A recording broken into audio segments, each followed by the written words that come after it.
Well, greetings from the Sloan Foundation. It's wonderful to be here. Thank you for the handoff, and it's nice to see everyone. We are very honored to be supporting this workshop series, and we are honored to be at the table with you today. I have to tell you how pleased I am that the NAE has done such a good job of addressing diversity, equity, and inclusion, certainly over its history. But also in the last 2 years. And I know that that was just mentioned in terms of the new Committee on Racial Justice and Equity. The chair of this committee, Dr. Percy Pierre, who I will introduce in a moment, is in fact a longtime friend, advisor, and former employee of the Sloan Foundation. And when Percy, NAE President John Anderson, and their colleagues made a pitch to Sloan to help support the activities this committee would take on, including this workshop, we were quite intrigued. Sloan, of course, as was mentioned a moment ago, supports the National Academies in a variety of ways and has done so for years. But this endeavor stands apart for the moment of time that we are in. Certainly the moment we were in 2 years ago when the Racial Justice and Equity Committee was started. The NAE, like many stakeholders in academe and in the public and private sectors, and like private philanthropy, which is where Sloan resides, have been reckoning with their role in perpetuating systemic racism. And that reckoning has opened the door for the myriad of activities the NAE and the academies more broadly have taken up. We are glad to see the academies walk through that door, and yet we also know that no one report, no one committee, no one workshop, or even hundreds of those things will take us to the destination we seek, because racial justice, and indeed all forms of justice, are works in progress that will never be done. Still, the NAE can send a powerful message to its constituents, and I believe they are doing just that. And through work like the work we will do together today, can galvanize its community, catalyze change, and ensure action. And I really appreciate the ensuring action part that Dr. Anderson just mentioned, but is also very clear when you look at the statement on the committee. So the same can be said for the academies at large as it embarks on other Sloan-supported bodies of work, namely the committee examining how to advance anti-racism, diversity, equity, and inclusion in STEM organizations. And as you might know, that committee also just started its work. Both projects, the one you're a part of today and the Consensus Study Committee, were attractive to Sloan's higher education program, which is the program that I lead, for a few reasons. The first of which is our focus on racial equity and justice. The second of which is our focus on systemic change. And the third of which is our focus on STEM environments and the impact of those environments on trainees and faculty of color, their access to these environments, but also their experiences once there. And I look forward to sharing more about what we're doing at Sloan and how we're thinking about these issues later when I'm on a panel with my fellow funders. But right now, I will say that at Sloan, we're focused on finding solutions to address these issues and to catalyze action. And that will indeed be our challenge today and for the remainder of the workshop series, to take what we learn or uncover together and to take meaningful action. And I challenge every single one of us, myself included, to identify at least one and hopefully more actions to advance racial justice in our own environments, actions that we take away from today and from the series overall. We do need to hold ourselves accountable, and we also need to hold each other accountable. Otherwise, events like this will just keep coming and going, and we won't advance our DEI agendas in the way that we hope to do. So with that, it is my great pleasure to pass the mic to Dr. Percy Pierre, and I'll see you all in a little bit.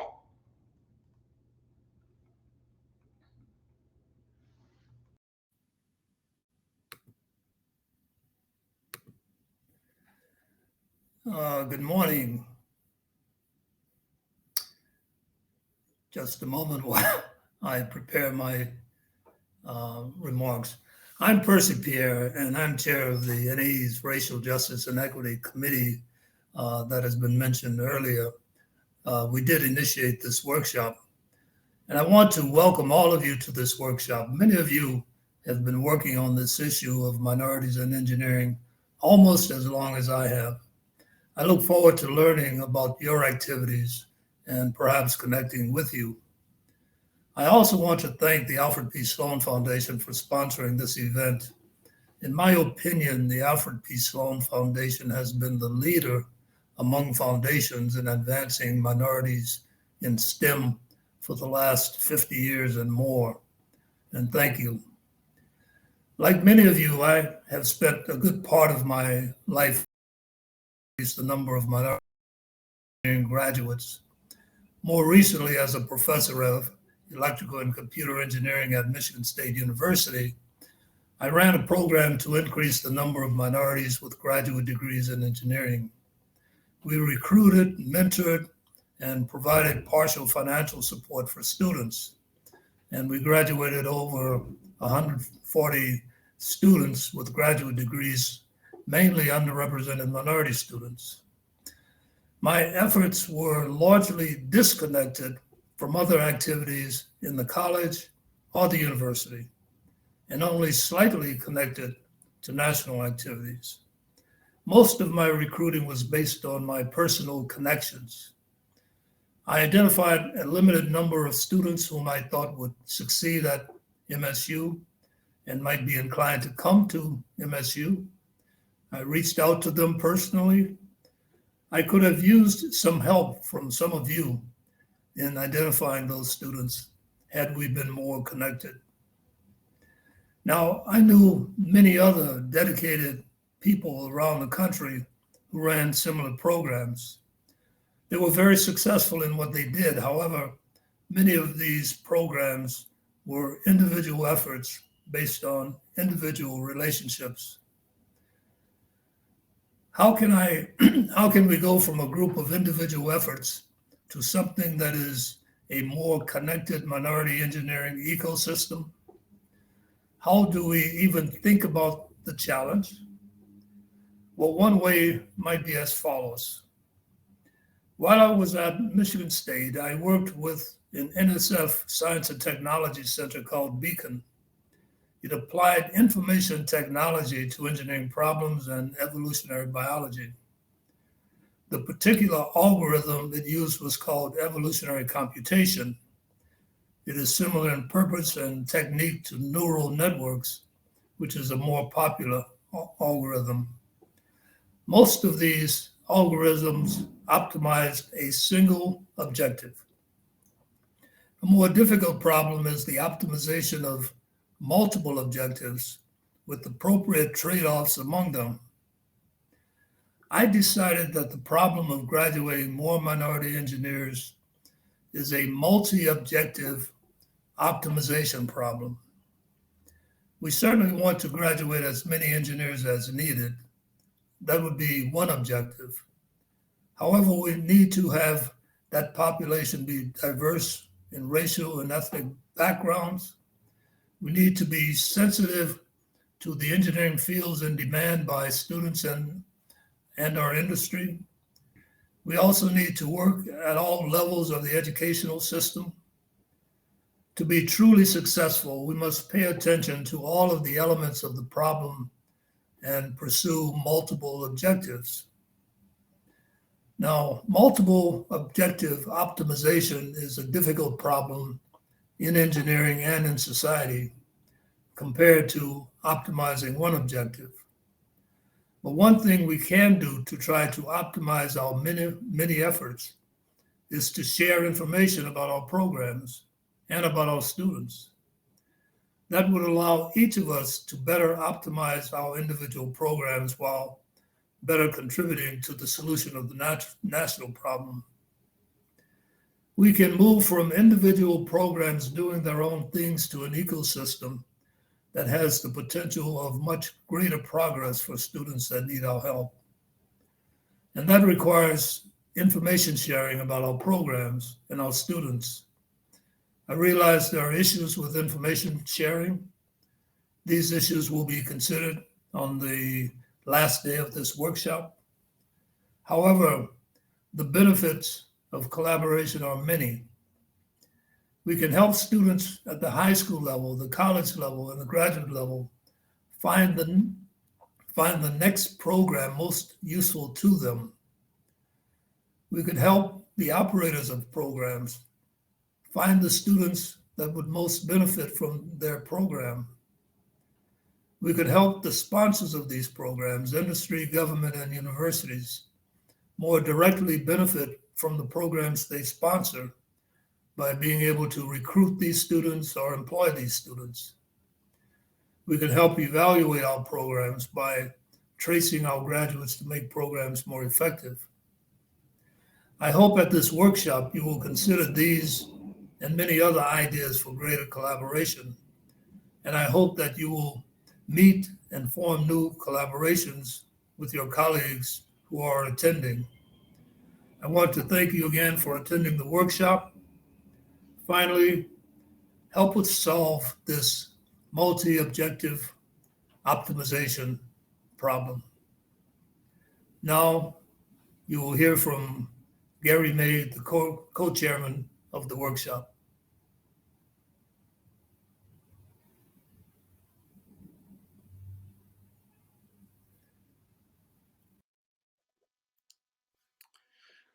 Good morning, everyone. It's great to be here. First, I'd like to thank the National Academy of Engineering for hosting this important event on connecting efforts to support minorities in engineering education. I also want to thank the organizing committee and the NAE staff for all of their work organizing the workshop. Last but not least, thank you to the Sloan Foundation for their sponsorship of this workshop. Today's workshop will focus on addressing a critical need to diversify engineering. When I got my PhD from UC Berkeley in 1991, I was one of only about 30 African Americans that year who earned a doctorate in engineering. That's 30 in the United States. All these years later, minorities and women are still abysmally underrepresented in engineering and throughout the STEM fields. This has been an intractable problem in our profession. There are a lot of reasons why one might argue that diversity in STEM is an imperative.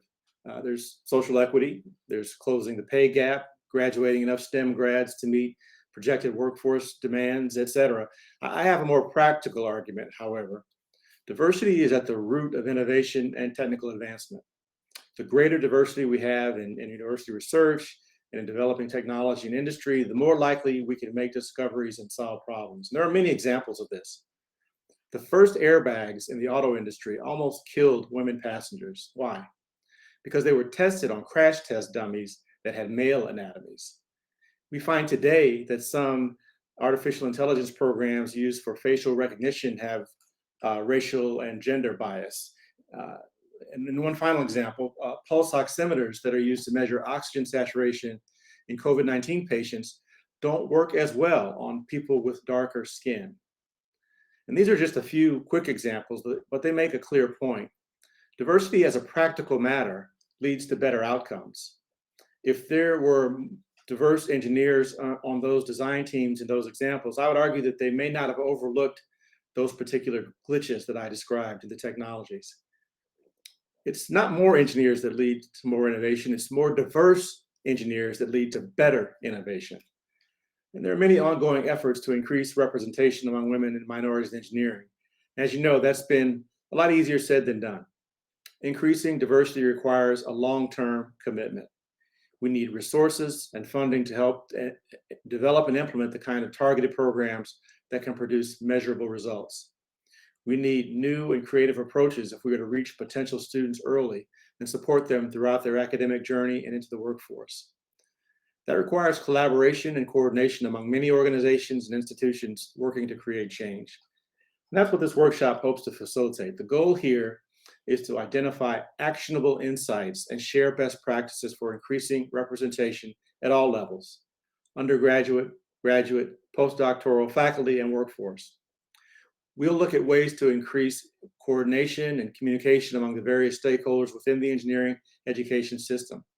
We'll look at opportunities and challenges, and we'll evaluate data systems and technologies that might advance our work to connect URM students with appropriate opportunities. Collaboration and partnership are crucial. We have diverse stakeholders represented here today.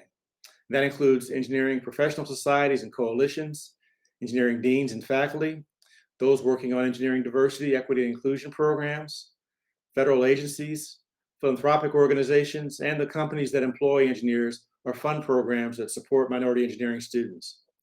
Each of you holds one or two or more pieces of the puzzle. Through our collective effort, however, we can create results attract students, and ensure their long-term success. There's also an opportunity afterwards to apply for mini grants to start new collaborations. The application will be available on the hosting website after the conclusion of today's discussions. And there will be time for small group work on the workshop sessions on March 30th and April 20th. We hope to help you start new work. I invite you to engage fully and to share your ideas both during and after the workshop. My hope is that this workshop results in new ideas, new connections, and new partnerships. I look forward to hearing the discussions. Now, I'd like to welcome my friend, Dr. Carl Reed, who will give us a keynote speech. Carl is the Senior Vice Provost and Chief Inclusion Officer at Northeastern University. Prior to joining Northeastern, Dr. Reed served for 7 years as Executive Director of the National Society of Black Engineers. Please welcome Dr. Carl Reed. Thank you, Gary. It's so good to see you, my friend. We served for many years ago together on the executive board of the National Society of Black Engineers back in the 1980s. I had just come off the term as executive director of the national chair, and you were coming on board to the executive board. And it's amazing that 30 plus years later, we're continuing to do this work to broaden participation in engineering and really seeking to change the face of engineering. So wonderful to see you. I'm at the National Association of Diversity Officers in Higher Education Conference, the NADAHE conference in San Diego. And about 16 members of your team, Gary, are here from UC Davis. And so you're continuing to lead the country in the efforts that are necessary to diversify our field and more broadly higher education.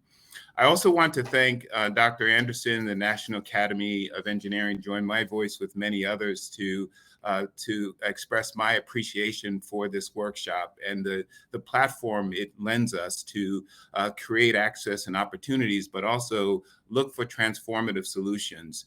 As I mentioned, Gary and I were involved with NSBE back in the 1980s, and we were talking about broadening participation in science, math, and engineering at the time. It was just me.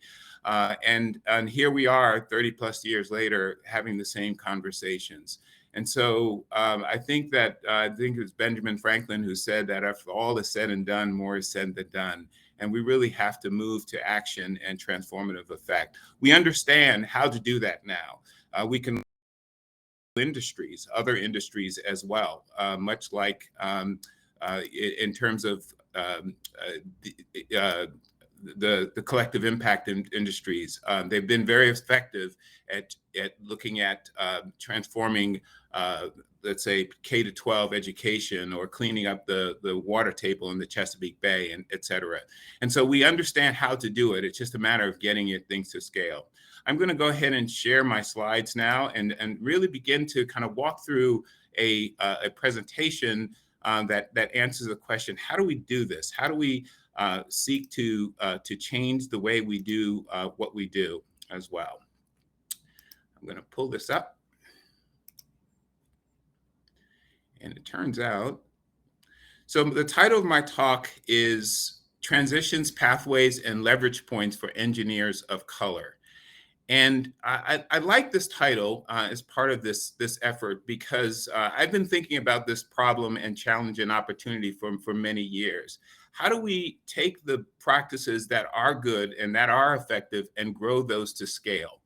And so I'm going to walk through a kind of a point in time of where we are today, looking at the data from the National Science Foundation and the Department of Education, why the needles are stuck, right? Why haven't we seen the transformative changes that one would expect given the amount of resources and efforts in this space? And then I'm going to shift to solutions and really start talking about the system solutions. We as engineers can think and solve problems using a systems approach. We do this in the built environment. We do this in the micro and the nano environment. Why can't we do this in the diversity, equity, inclusion, and anti-racism environment? And then I want to talk about how we are operationalize many of these system solutions in the Engineering Plus Alliance, which is the new NSF Alliance. And so where are we today? The National Science Foundation has produced annual or biannual reports looking at the composition of the workforce, the STEM workforce, and then drilling down into the engineering workforce.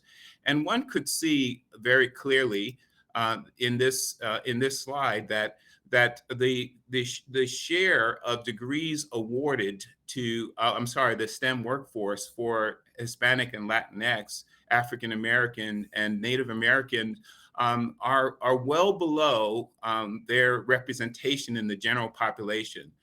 The gray bar and with text in red identifies the representation in the general population. So according to the US Census in 2021, 18.5% of the general population were Latinx, 13.4% African American, 1.3% Native American, Alaskan Native, and 50.8% of women. And yet in the STEM workforce, 7.7% of that workforce are Latinx and 7.1% African American.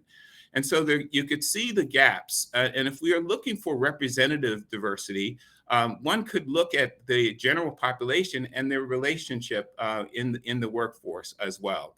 But one thing you can notice is that there have been slow progress in this share from 2010 to 2019. Now, on the engineering front, the numbers don't look as good. Looking at historically underrepresented groups, African American, Latinx, Native American in particular, the share of those populations in the workforce from 2003 to 2013 has only increased from 9 to 12%. And then these groups represent 33.5% of the general population. For women, there's only been, again, a slight increase from 11 to 16% of women who identify as women in the workforce as well, compared to their general population. Our efforts in the Engineering Plus Alliance really began to break down these numbers and ask the question, is the problem the degrees awarded, right? Are we making progress in the degrees and the shares of the degrees that are awarded to these populations? And again, slight increase at the undergraduate level. One could see, for example, that among the total awards, 18.9% of the bachelor's degrees that were awarded in 2011 were awarded to women. In 2020, that number has bumped up to just under 24%. For Black, Indigenous, and people of color, and we don't include in this case Asian Americans only because they tend to be overrepresented in engineering, but in general, BIPOC tends to include that population. That number has, again, not moved very much, 14.7 to 16.7%. One of the things that's pretty interesting to look at, if you draw down to the last line in the table here, the share of degrees awarded at the master's and bachelor's level has dropped for BIPOC men from 9.3 to 8.3%. So even though there's been serious, significant progress or some progress in the number and the percent of women and other groups, our discipline is graduating predominantly male students as well, and it continues to do so. We've also began to look at the pipeline, right? One of the areas that we're very interested in looking at the transitions from high school to college, from high school to community college, from community college to four-year colleges, and at the undergraduate level to the graduate level. And one of the shocking kind of revelations is that 30% of the associate's degrees awarded in engineering technology, so these are pre-engineering degrees, were awarded to historically underrepresented groups. At the bachelor's level, it's 20%, and at the graduate and master's level, 9% as well. And so I've created the slide to just show the funnel, but also show that there is an opportunity to expand those bottom two bars by leveraging the students who are enrolled in and earning associate's degrees at the community college level. In fact, the national academies last year hosted a community college forum for the 50K Coalition, and a coalition founded by the leaders of the National Society of Black Engineers, Society of Women Engineers, the Native Asian American, the American Indian Science and Engineering Society, and the Society of Hispanic Professional Engineers, to look at ways to broaden the pathways between associate's degrees, 2-year and 4-year colleges as well. And those proceedings are being published as I speak. So what are the contributing factors? Some years ago, when I was finishing up my doctorate in education, I really began to articulate from a systems perspective, what is happening? Why are the numbers dropping as you progress through the stages in the educational pipeline? We know, and it's no secret, that we ration education based on race and socioeconomics in the United States. The quality of the teachers, the proficiency of the teachers, whether or not a student is assigned in special education, all of those things are rationed by race and ethnicity. In healthcare, we call it the social determinants of healthcare. We have a social determinants of education in the United States. Students of color are more likely to be assigned in special education, and they're typically assigned by 20% of the faculty, 20% of the teachers make 80% of the assignments of special education. And once a student is in a special education track, it's very difficult to get out back into the mainstream education. And so what Pedro Noguera calls, it creates this fourth grade syndrome, this period in time, this plateau in time when a young person begins to doubt his or her successful in the domain, or what Albert Bandera calls the perceived social constraints. And as a result of this, there are skills deficits, particularly in math and science at the fourth grade level, as one progresses to the middle school. And one study found that if you are not proficient in the fourth grade, you are 62% unlikely to be proficient in the eighth grade in your math, based on the National Assessment of Educational Progress. At the middle school level, we have the same factors, and compounded at the middle school level, we have tracking and low teacher expectations, and in addition to peer influence. And a student begins to identify with the fact that what he or she is good at or bad at. This is obviously when you hear, I'm not good at math, or I'm not good at science as well. And those kind of oppositional attitudes about their aspirations and their capabilities really kind of limit the amount of work they put into it. And as a result, they seek affirmation elsewhere, whether it's sports or music, or in one case, a study that I did on just clowning, feeling that that's how he, in this particular case, was affirming himself. And so as a result, the high school preparation is hindered. And then, of course, these things compound at the high school levels as well. We ration STEM education. If you are in a high minority district, you are only 50% likely to have the full complement of math and science in your high schools. And so there are structural issues, as well as there are responsive issues by the individuals as well. And as a result, once college readiness it becomes lacking.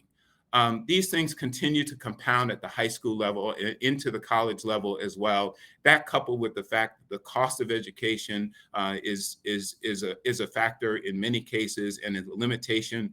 When I taught freshman seminars at MIT for many years, if a student left for MIT, it was largely because of the financial factors that affected one's family as well. But there are a number of other factors indeed the case. So there's no shortage of best practices and solutions for this. Some years ago, NSBE partnered with ExxonMobil to study 9 exemplar universities that were successful in producing underrepresented students in engineering, particularly African Americans in engineering. We produced a white paper of the 9 engagement strategies that surface as the most effective based on these exemplar institutions. And then we partnered with Purdue University to produce this document. And then we partnered with American Society for Engineering Education to operationalize these engagement strategies and put together the student retention toolkit that's available on Amazon today. It has 10 of the 12 strategies that really did surface with specific steps. We got an NSF grant in 2018 and hosted a pre-conference workshop for 50 deans of engineering and walked them through the 10 strategies as well. We followed up with those deans to understand if they've implemented many of these strategies, and many of them have, and they've seen sort of a positive effect on their outcomes. The American Society of Engineering has posted a series of workshops on the transforming underrepresented engineering education. They partnered with the national academies on surmounting the barriers, and the report, I believe it was 2014, thereabouts. The Institute for Broadening Participations produced the Designing for Success. And so the point is, there are just a ton of these best practices. The problem is that every system is perfectly designed to produce the results it gets, according to Edward Deming, right? And so as Dr. Pierre talked about this earlier, in order to really transform or change the results, we really have to change the systems. And a systems problem requires a system solution. I am honored to be a part of this effort. And this builds on so much that has been done. The National Academies, the 1973 symposium that really saw a dramatic increase in the number of degrees in engineering awarded to African Americans, and other efforts by the academies and others as well. But the fact that we're not seeing a significant movement suggests that there is a fundamental problem in the way we're going about this and the systems that we have to address. So when I talk about systems, and there's been a lot of talk mostly recently about systemic racism with the recent pushback and the recent blowback that exists, and I found this graphic to be very, very helpful to think about the differences between individual, institutional, and structural racism or racial inequity, and it answers the question why change is so difficult to achieve. And so, the Institute talks about this whole notion of our individual inequities, right? How our behaviors lead to reinforcing the kind of inequities that exist as well. Our own biases, as was mentioned earlier, our stereotypes, and the generalizations that we make about individuals. Brett Pelham calls something called implicit egotism, our tendency to be drawn to people who are like us. Another researcher calls that homophily. And so if those processes are not interrupted, we'll continue to reinforce the behaviors, who we hire, who we promote as well, and who do we interact with in day-to-day settings. Individuals obviously are part of an institution. An institution sets in place policies and practices that benefit white people at the detriment of people of color. And most of that is unintentional. It's in the water we drink as well. It's in our culture. It's in our structures and policies that we were raised in, and it's in our communities. All of this is drawn from our structural inequities, those policies and practices that occur within the context of a racialized historical and cultural conditions. We are built on hundreds of years of socio-political, socio-historical laws that ultimately benefited some at the expense of others. And in fact, when you look at the Constitution and the Federalist Papers from which it was drawn, even James Madison wrote to 1787 that the purpose of government was to protect the minority of the opulent. And the minority of the opulent were the landowners who were white males at the time. So we think about hundreds of years of systems built that reinforce, that play out in healthcare and housing and laws and criminal justice and voting rights, et cetera. This is why this is so difficult to change, the numbers that we are looked at earlier. The good news is we're having difficult conversation. There are committees that I sit on, the Committee on Advancing Anti-Racism and Diversity, Equity, Inclusion, and the National Academies, and the committee that Percy Pierre and Gary May co-chair, and others. We are looking at and having discussions to address this at the institutional level. And that's changing the way people individually operate and function, but it's also beginning to dismantle the structural elements that reinforce these behaviors. Every system is perfectly designed to produce the results it gets. And so in order for us to change the system, to change the results, we have to change the system. Alex Cortez at the Bellwether Education Group talked about the differences between direct impact, where organizations provide programming for specific individuals. And many of us have run programs. I ran the MITES program for many years at MIT. And a good day with all of our programs combined, we were affecting 320 students of color, pre-collegiate, collegiate, in the many the programs that we ran. That's good, but there were 55,000 in the city of Boston at the time and 7,000 students in Cambridge public schools. So we were only scratching the surface. And what I was pretty much interested in is thinking about how do we share this work to have widespread impact. In other words, take the lessons that we've learned and share it with others so that their capacity can be increased to then serve similar populations or pivot to other populations.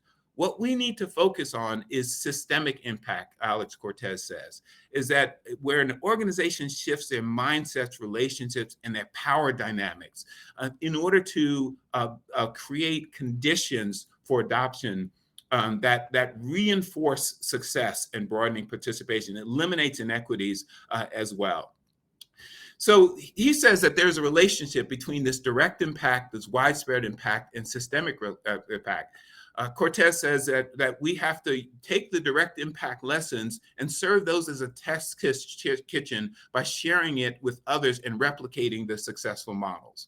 Then he says after they've replicated those successful models, then expanding adoption and improving the direct impact model. So taking the lessons learned from the widespread and really improving that and providing more research and development for the direct impact that ultimately leads to insights that get us toward the systemic impact that we're looking for. The widespread impact is what we've done with the 50K Coalition, was building coalitions and broader proof points of program success. And so thanks to Gabe Nahera, who actually reached out to me about this, and I understand he's on the committee. He's led the 50K Coalition in thinking through how do we share the best practices for wider spread adoption and impact towards systemic impact.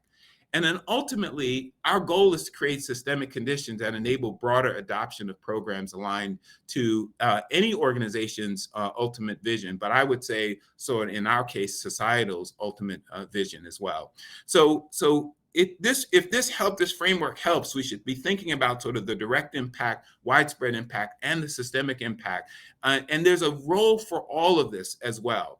I have found in this space in 30 plus years of talking about this and doing this work that most of us spend time in the direct impact. And very few do we think about and talk about widespread impact and certainly systemic impact as well.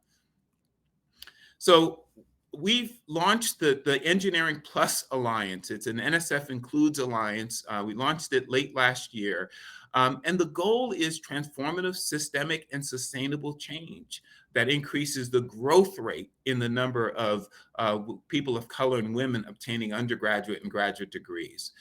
It's based at Northeastern, my home institution. I serve as the PI in that role. Michael Silovich, who is a distinguished professor of engineering, electrical engineering at Northeastern.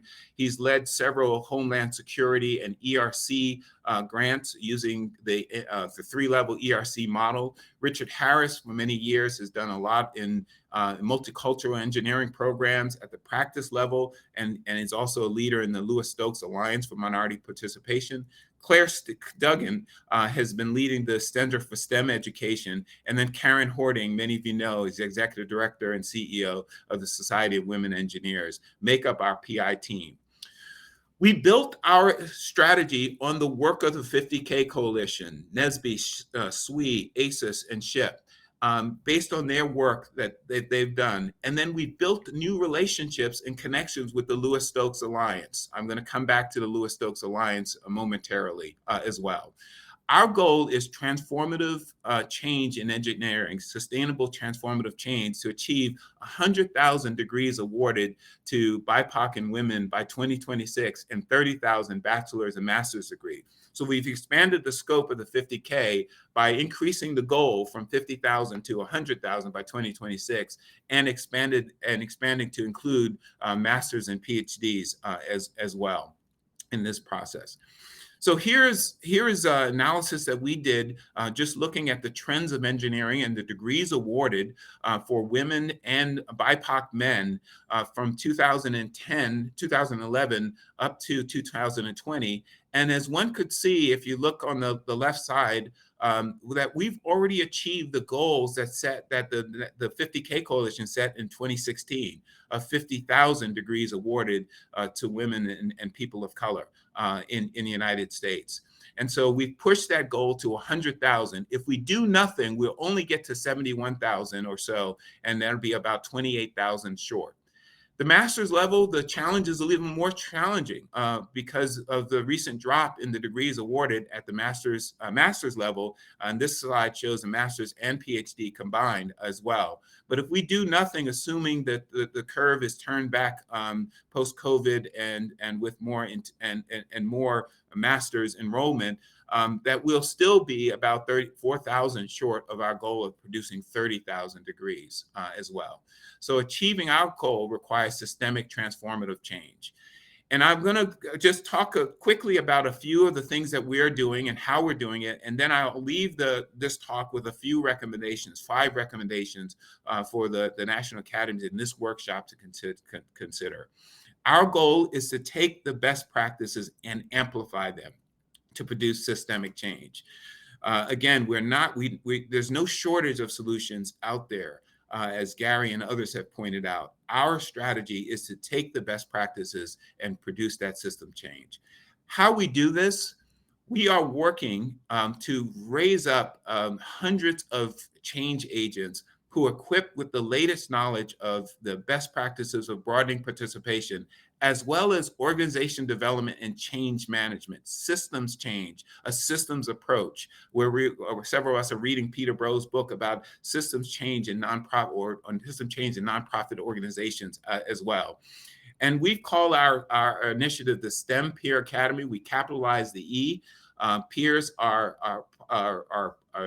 partnerships, partners enhancing engineering regionally. So these are people who are working regionally, and they will be deployed after being a part of the academy to be deployed into their regions. And we're establishing 5 regions, leveraging the Lewis-Stokes Alliance to really work with institutions to really bring about the change that we've talked about as well. The STEM Peer Academy, we're launching this summer with 20 peer agents, and we're looking to expand that over the years, the number of peer agents that will be working, change agents that will be working with their institutions. One of the outcomes of their work will be a capstone project that will be funded by us and others so that they could move into deployment mode quickly as a result of coming out of the Peer Academy as well. So I'll leave you with a few points about how do we drive systemic impact or systemic change. First, I believe in inspiring the country with a bold goal. We heard, of course, most of us are aware of what John F. Kennedy did in early 1960s, the bold goal of placing a man on the moon and return by the end of the decade, and that galvanized resources and focus in that. We saw the Gates Foundation do this in 2007, 2008, and the Lumina Foundation the big goal, the graduation goals. The Obama administration did that in early 2009, the college completion or college attainment goals as well. It galvanized our focus, it galvanized our resources as well. That's what we did at NSBE. In 2014, we announced our big, bold goal of 10,000 Black graduates annually by 2025. And we built on that with the 50K Coalition as well. The country needs a bold goal, a focus to drive all of our vectors into the same direction. Second, we need to leverage existing networks and funds of knowledge. We can't go into communities assuming that they don't know the solutions. They do know the solutions. Louis Small has done a lot of work as an educator, leveraging the knowledge of students in Mexican American classrooms and using that as a substrate to introduce a constructivist approach to learning and knowledge. I think we need to do the same. Leveraging the experiences of the Lewis Stokes Alliance. We have three alliances that are part of our Engineering Plus Alliance. One has increased undergraduate enrollment by 106% from 2011 to 2019. Another by 350% from 2001 to 2015 as well. So there are networks that know how to do this, and we need to leverage this work as well and borrow from others from other industries, as I mentioned earlier. Number three, let the data speak. Many of our institutions are performing equity walks now and producing equity scorecards. Many years ago, MIT did an analysis looking at faculty salaries and faculty awards and disaggregating by gender, and discovered there was a huge disparity between how the women faculty were given the resources versus the men as well. And they worked to change that. Let the data speak as well. And so working on the TIAA-CREF is using these models as an example to look at their hiring, their promotion. They're even looking at the performance reviews and whether or not they're gender and racial bias as well. Fourth, build in accountability. Northeastern is rolling out a strategy in which all over 100 senior leaders are owning the DEI strategy. They're responsible for rolling out the results of our climate survey, and they're responsible for producing 3-year action strategies. Eventually, we're working with HR to tie their merit and their performance evaluations on those strategies that they build. So building in accountability is key of this. Culture is shaped by what behaviors we allow. And so building in those accountabilities aligns everybody's behaviors to the values and the mission that we want to establish. And the last is a very difficult one, but an important one. We have to recognize and challenge our roles in propagating racial inequities. We've all been complicit, some more than others, through white supremacy and other structures to reinforce the kind of results that I presented. When we think about systemic racism, these are systems that uphold racism via institutional power. But we as individuals have a role to play as well in terms of our attitudes, our beliefs, and our behaviors that are inbuilt or intrinsically enmeshed into the foundation of our mental systems. We have to recognize that, interrupt that process, and change that as well.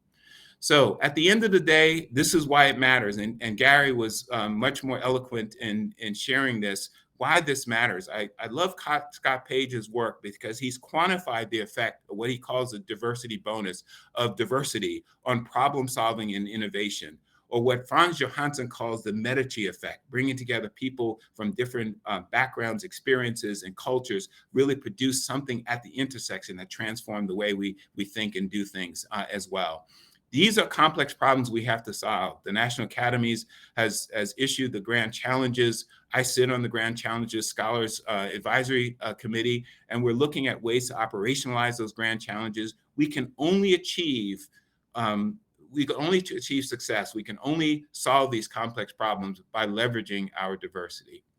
Thank you so very much, and I look forward to answering your questions or continuing the discussion today.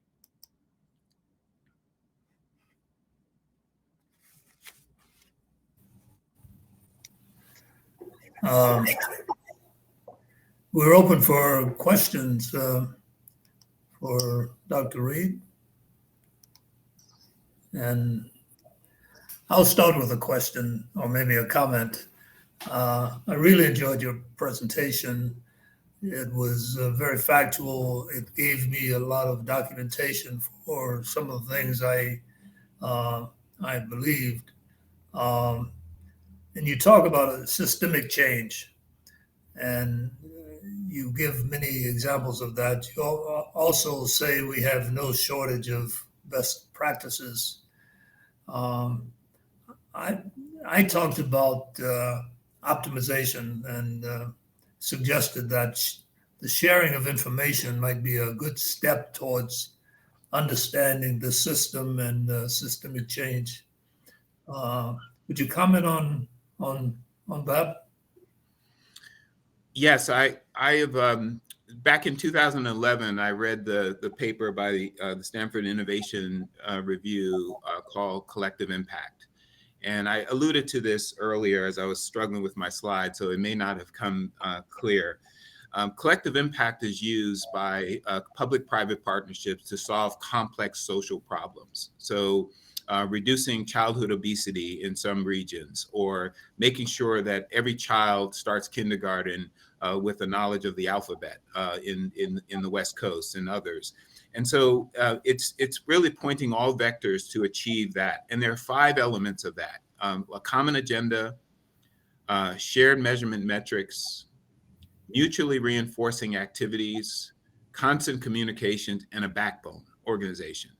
And so we've employed that with the 50K Coalition. I believe that this call to action requires a collective impact initiative, a collective impact approach. And the National Academies can and should be the backbone to drive this, much like they did in 1973, and the work with the Sloan Foundation and others as well. And so this is not this is not rocket science. It's just intentionality and focus that's required, and it should start, as I mentioned. Okay. Yeah, I agree. I'm having trouble finding questions. Does anybody tell me what? Hi, Percy. On the right of your screen, there's the Q&A tab. If you click that, there are several questions. I see. All right. Okay. Question from Darren Gray. What are the numbers for BIPOC women? Yeah, that's interesting. In our analysis, actually, we do have the numbers for BIPOC. In fact, we separate them for BIPOC men, BIPOC women, and white women as well. And the numbers are not great as well. Although more recently, we've seen an uptick in degrees awarded to the Latinx Hispanic population. So a lot of the growth that you see that I showed earlier was from those populations as well. When I was with NSBE a few years ago, we started to wonder, getting to that 50K, what would it take? And we disaggregated the numbers. And frankly, the degrees awarded to African-American women were on the decline at the time. So the growth for African-American men, African-Americans were for African-American men, but for Latin, and in the Latinx community, there were men and women growth as well. So I have the numbers, but and I put those in the chat. But it's mixed is the answer to the question. Okay. Another question and comment. The comment is great talk. The question is, how can we overcome resistance to this needed systemic change, particularly from those for whom the system is currently designed and who don't want it to change? So how can we overcome resistance? Yeah, as you could tell by my attire, I'm a former IBMer, and one of the things that we used to do was to understand the pain points of the customer. So what do they need? Having conversation, those things are explicit and implicit as well, and then delivering solutions based on those pain points. We have to understand what the pain points of a university or a company are, right? It might be turnover, and the cost of the turnover is an outside number. It might be retention of talented individuals of color. Or women. It might be retention of students. What are those pain points? It might be the U.S. News and World Report rating system, which we all have issues with as well. But some institutions are building their strategies. And so then framing the solution based on the things that are important to them. And so we could see that innovation is increased. Universities are better. They become more attractive to the degree that they're more diverse, et cetera. Companies are more in terms of their financial results, according to McKinsey's study and Boston Consulting Group and others as well. So framing the solutions in that way. At the end of the day, though, it has to have leadership commitment. This work really does. So I talked about Dr. May and how he's transformed UC Davis and the work that he's done. He's made a commitment to the university that we're all in. It doesn't have to be an African American. I see that in Justin Swartz at Penn State as the Dean of Engineering and others as well. They are all in. And so you definitely need to have that. But framing the argument, not based on what you should be doing, what the moral right to do, but understanding what their pain point is and framing it accordingly. Yeah, I think I understand what you're saying. I might also put it this way. We can try to change beliefs and try to get the beliefs to change behavior, but there's also the option of changing behavior, and sometimes beliefs follow. So you've got to have both of those. If you only focus on changing beliefs, you're not using all the tools in the toolbox. If we get people to do different things, their beliefs might change. That's correct. I have another question. You talked about needing systemic change as early as grade school. Will the Engineering Plus Alliance partner with organizations working for change in K through 12 education, pathways to STEM?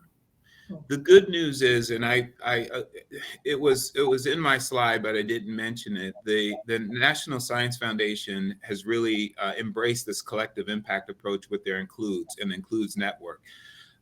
They awarded the design, development, launch pilots. Then they awarded alliances, and there've been now 3 cohorts of alliances. These are big, major collective impact projects that are really focus on solving a complex problem, whether it's increasing the participation in computing, or in our case in engineering as well. What the foundation has done is they created a backbone of backbones, as it were. It's called a coordination hub. And so this allows us to connect with others who are doing this and are better at it than we are.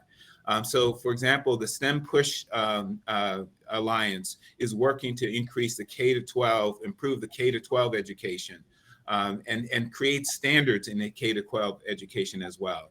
Working with Daryl Pines, I sit on the Engineering for All, Engineering for USA initiative to establish standards and an AP curriculum or engineering curriculum in K-12. So there are other alliances that are doing that as well. And so we're looking to partner with them, take their lessons, apply it, move it into the peer academy, equip our peer agents to go out into the region. And certain regions may want to focus on K-12, but others will focus on the community college linkages as well. And we're agnostic, frankly, as to where their focus is, as long as it's really looking at those transition points. Yeah. You have been in this business for a long time, and you pointed out in your slides earlier that in the last 10 years, we've seen minimal progress, particularly with African-American engineering degrees. But you were involved before then, I think. Do you have an explanation? Because prior to that, we made great progress, prior to 10, 15 years ago.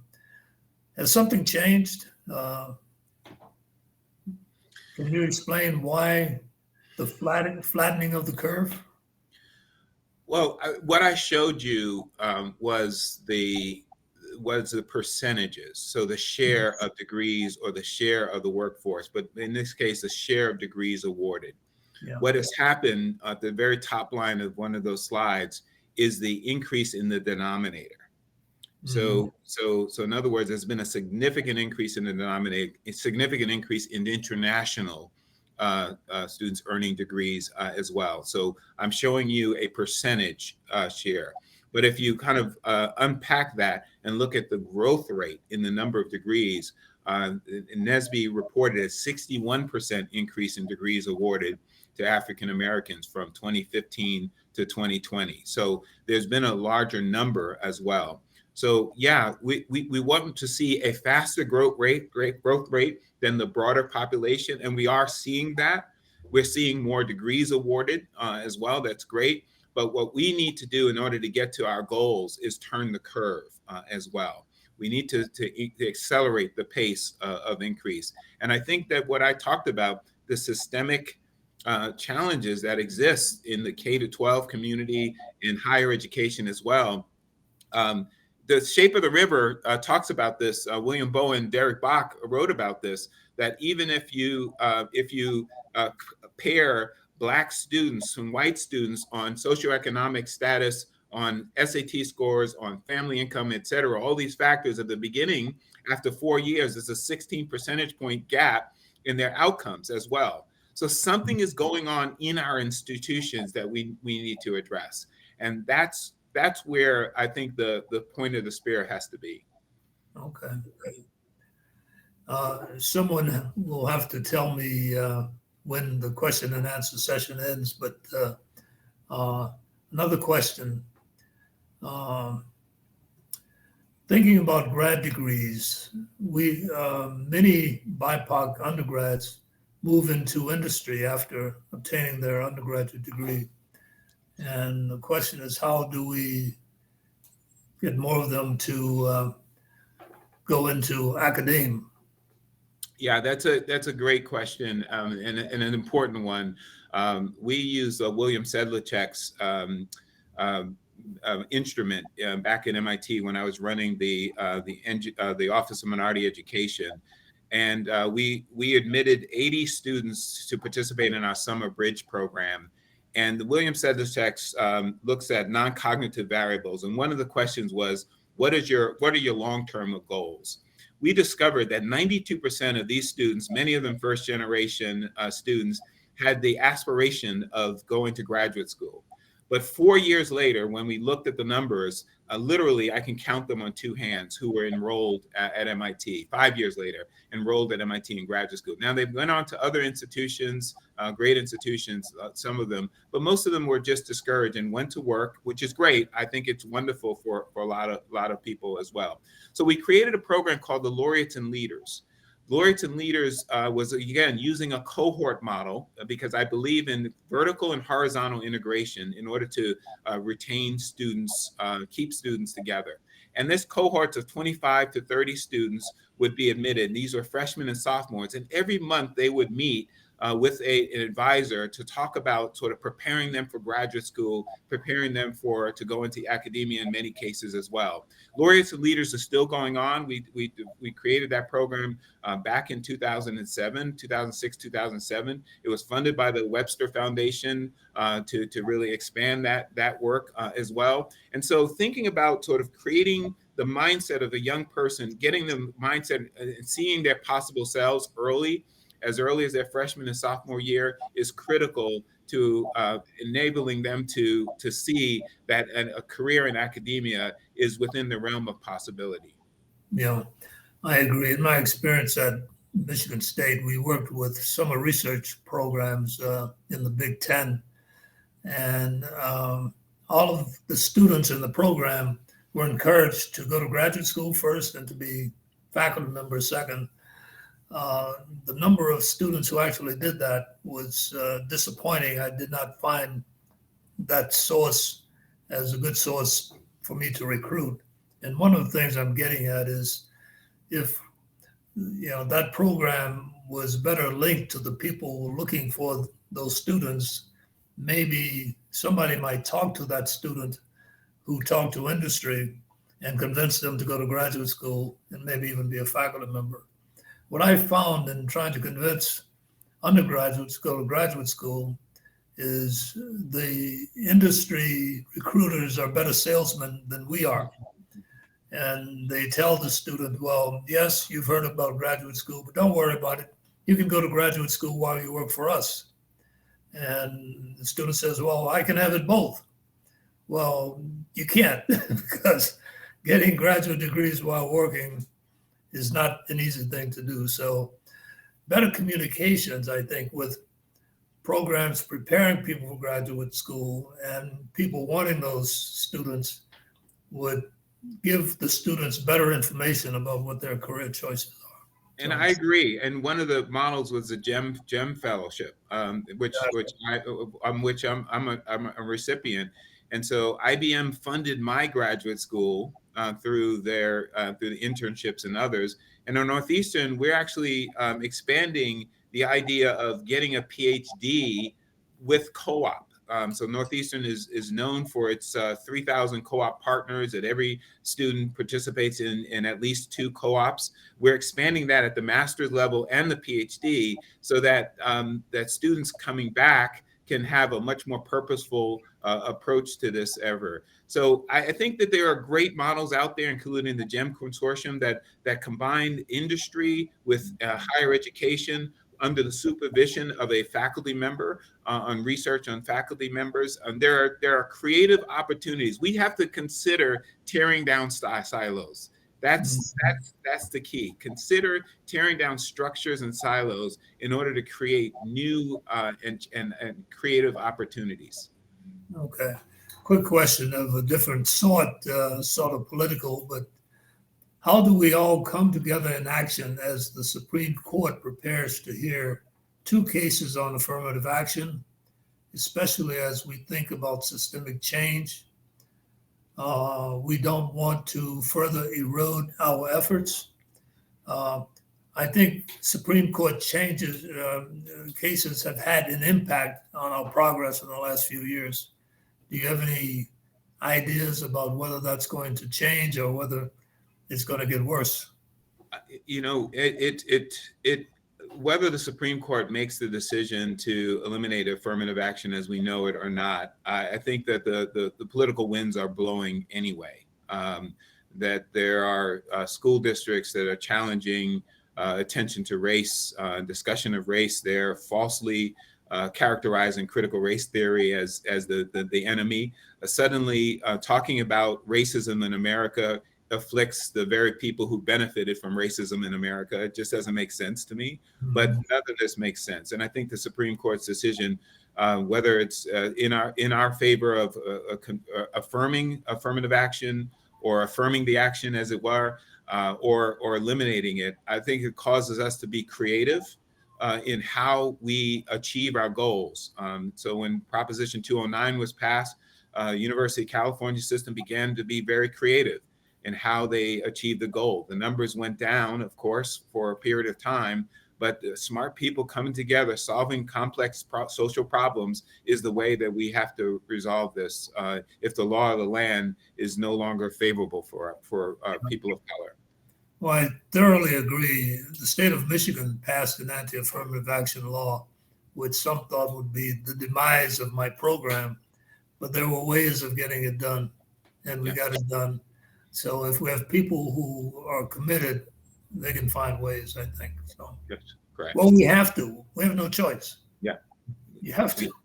And the good and the important thing that was framed early on by Dr. Anderson and you and Dr. May and others was that engineering needs it. I sit on the American Council of Engineering Societies advisory board for the ACAC Research Institute, and we're looking to really shape the future of engineering as well in these industries.